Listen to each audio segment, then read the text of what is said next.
A wood-look accent wall can be a stunning showpiece for your home.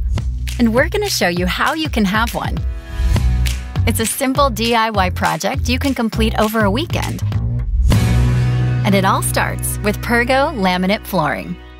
The same Pergo laminate planks that create beautiful floors can be used as a decorative covering over just about any existing wall, providing that it's clean, dry, secure, vertical, and meets all local building code requirements. Be sure to read all wall instructions before you start your installation. Start with a bare wall substrate. It should be primed or painted drywall.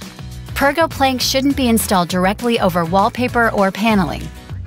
Also, keep in mind that laminate planks are not intended for ceilings, countertops, or as any type of structural material. Your accent wall must run vertical to the floor. Sloping walls or surfaces that aren't 90 degrees to the floor, like ceilings or soffits, won't work and shouldn't be used. You'll also want to limit your installation to a maximum of 40 feet in length and 10 feet in height.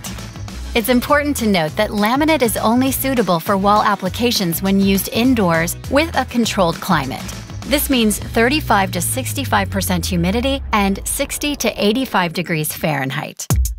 Check the wall for moisture, visible water stains, or leaking windows. You should not install laminate over a wall with known moisture damage, and don't install laminate in areas near water sources, like a backsplash or above a sink or bathtub.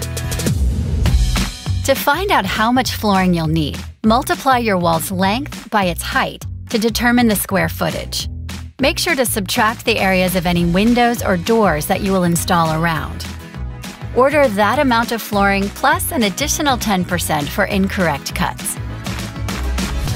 Before you install your accent wall, you'll need to acclimate the planks in the room in which you're planning to install them. Leave the boxes unopened and lying flat in the room for at least 48 hours prior to installation.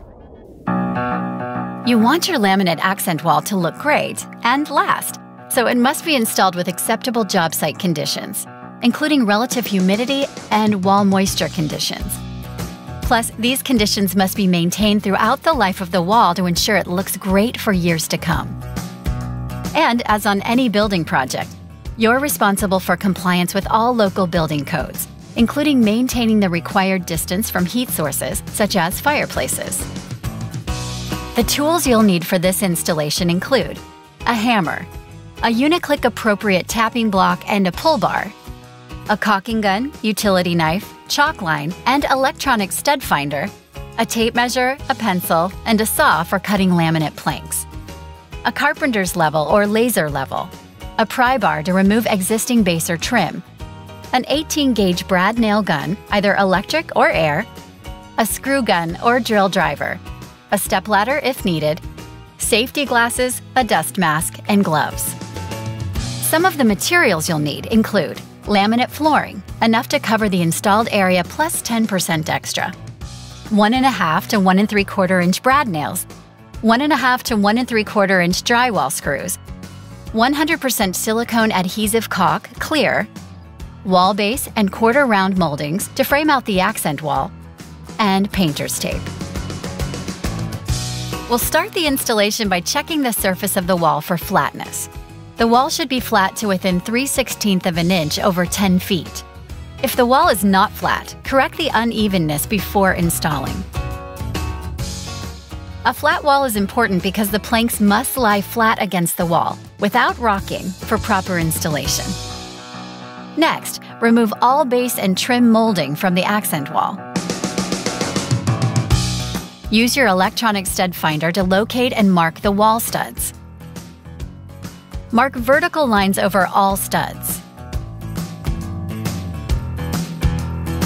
Use painter's tape to extend stud location to the ceiling if needed.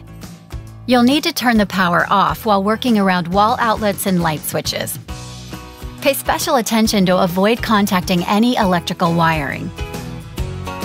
Open the boxes of planks and inspect each plank for damage.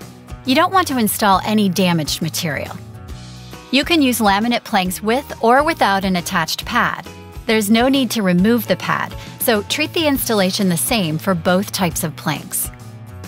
We'll select enough planks to create the first row on the bottom of the wall and lay them on the floor with the decor side face up and the groove side toward the wall. Click the end of the planks together,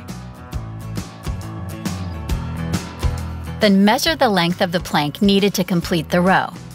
Make sure you leave a 3/16" gap against any adjoining wall on both ends. Cut the plank to fit and click it into place. Carefully flip the connected row of planks over so the decor side is now face down and the tongue side is toward the wall. You may need assistance to flip the connected row of planks over, depending on the length of your installation. Keep in mind that when you later place this first row of planks against the wall, you may need to adjust the placement to account for any unevenness in the floor. Make sure that the first row is perfectly straight and the aligned joints remain square and tight. Apply a bead of 100% silicone in an S pattern to the back of each laminate plank. If you're using a laminate plank with an attached pad, apply the silicone directly onto the pad on the back of the plank. Carefully tilt the planks against the wall with the tongue side toward the floor. Re-level the planks and press them against the wall. Locate the extended groove at the top of the plank and drive a brad nail through the groove at each wall stud. It's important to make sure that the nail heads are not raised, but don't try to force them all the way through the planks. Next, place drywall screws into each wall stud along the bottom edge of the first row of planks. This area will eventually be covered by wall base. Now it's time for the second row. For this row, and all rows thereafter, we must start installing the first plank in each row on the right side of the wall and work from right to left. Cut off the short side tongue end of the first plank of the second row to provide a joint stagger of 8 to 12 inches. This creates a more natural-looking pattern and will help avoid planks that align. Apply the S pattern of silicone to the back of the plank and fit it into the plank on the first row by angling the tongue into the groove. You may have to wiggle the plank into place. Be sure to leave a 3/16" gap from any adjoining walls. Use a tapping block as needed. Drive a brad nail through the extended groove at each wall stud. Take the next plank in row 2 and modify it by removing the short end tongue. Score the tongue with a utility knife 3 to 4 times and then remove it. Now you have a square end. You will repeat this process for all remaining planks in row 2. Apply silicone adhesive caulk in an S pattern and install the modified board by tilting it into place. Tighten the joints as needed with a tapping block or pull bar. Continue to drive brad nails into the extended grooves of each plank at each wall stud. For row 3 and all full height rows thereafter, repeat the process used for row 2. For the last row, you'll want to use painter's tape to mark the stud location for your brad nails. Cut all planks in the last row to the required width to complete the installation. Complete the installation as you have the earlier rows. Now it's time to trim the wall. Finish the bottom of the wall with wall base. Use quarter round for inside corners and ceiling. Clean up the installation materials, dust the planks, and you're finished. You have a truly unique accent wall. You can add pictures, hang shelves, and enjoy your new room. Maintenance is easy. Just dust with a microfiber cloth and clean occasionally by damp wiping with water only. Enjoy your new walls. Live your life comfortably, surrounded by the warmth and style that gives you the freedom to express your true self. Our laminate planks will inspire you with their beauty and astound you with their durability. Because, after all, there's only one Pergo.